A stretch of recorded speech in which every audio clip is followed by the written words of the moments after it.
Formula One has finally concluded the post-season tyre testing for 2025, and we got away with interesting results that could define whether or not the teams made smart decisions to sign certain drivers for the upcoming campaign.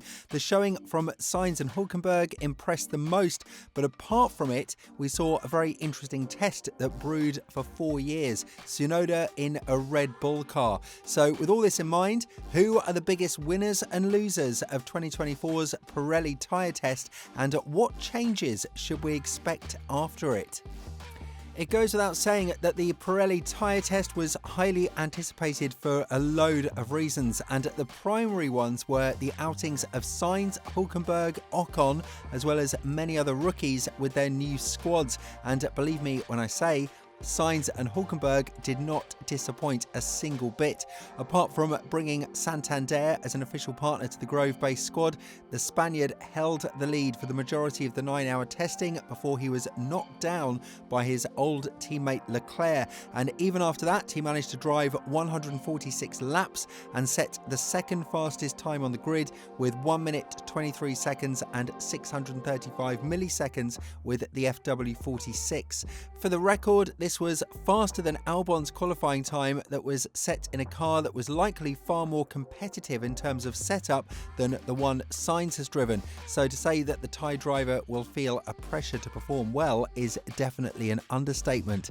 Be that as it may, the testing itself doesn't show as much as we want to see, but it is an indicator that things could finally go well for some teams that have been struggling a lot in the past couple of years. Sainz and Santander are here to bring Williams back to the midfield, and thanks to Albon's shining form, that has been put to a test with Colapinto's appearances. The Blue squad has an opportunity to prove that they can fight for points much more frequently than they have until now. While Albon wasn't present on the tyre test himself, it's nothing too serious as of now, but what he needs to see here is that Sainz is not playing any games. He's an experienced race winner, and he could be the next leader of Williams, especially when the new rules start knocking on the door from 2026 onwards.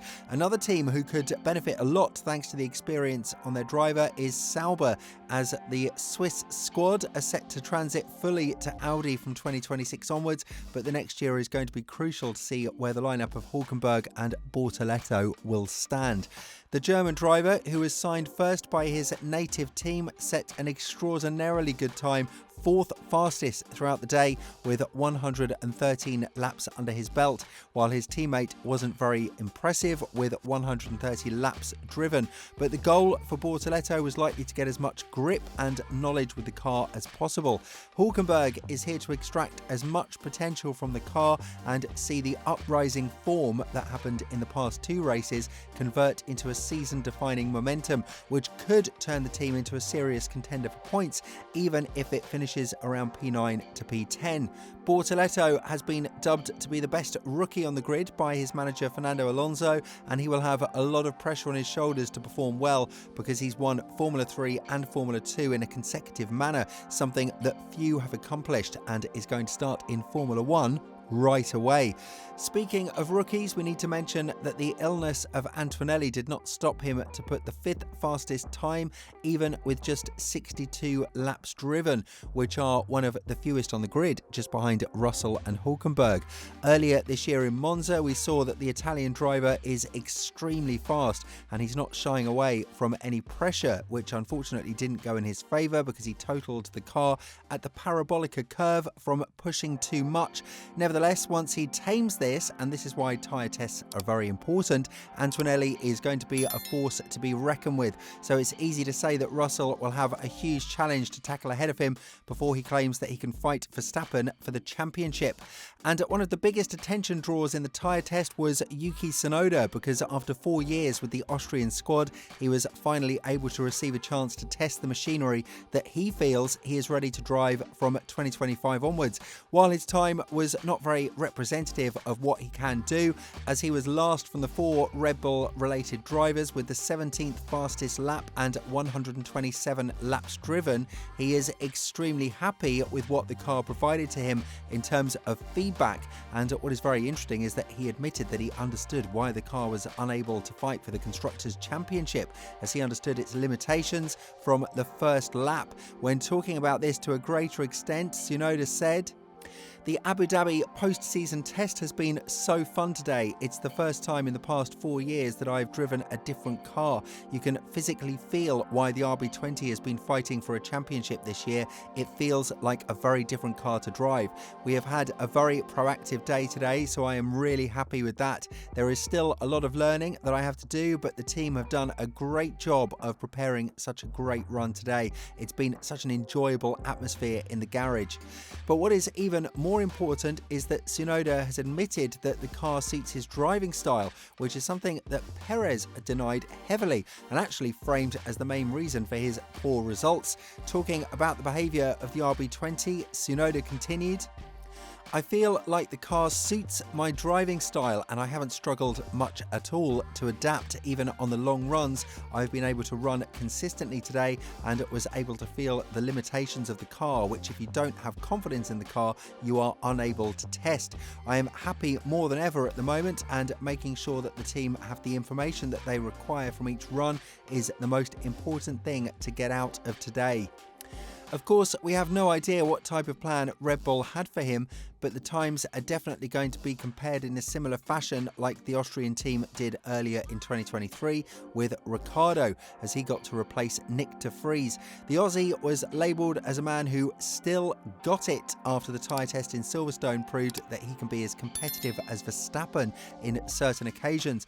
Unfortunately, that didn't work out for him, and we are yet to see whether it will work out for Tsunoda or not.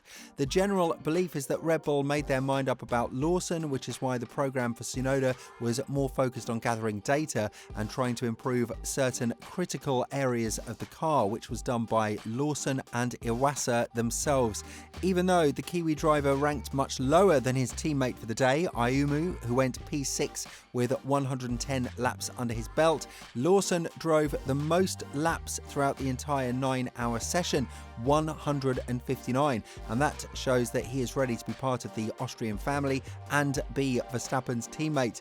Whether or not that will happen, time will tell, because obviously there is a lot going on behind closed doors, such as the Perez-Red Bull situation, in which reportedly the Mexican driver understood that his seat is under threat and is seeking the $16 million that the team would technically owe him if they are to release him earlier.